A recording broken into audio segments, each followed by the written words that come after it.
এই যে বলিহাটের পাশে যে সুইচ গেটটি রয়েছে, যে খালটি রয়েছে, সেই খাল থেকেই সব জায়গায় যায় মানুষজন, জেলেরা সব জায়গায় বেড়াতে চলে যায়। বোয়ালখালী, কালুঘাট সহ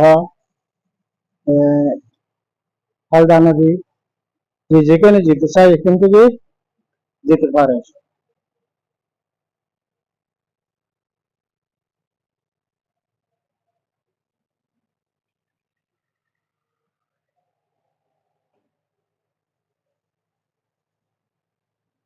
এখানে কাজ হচ্ছে জোরে সোরে, এখনো অনেক কাজ বাকি দেখা যাচ্ছে। আপনার ভিন্ডুরের কাজ এখানে অনেক বাকি রয়েছে, দেখুন।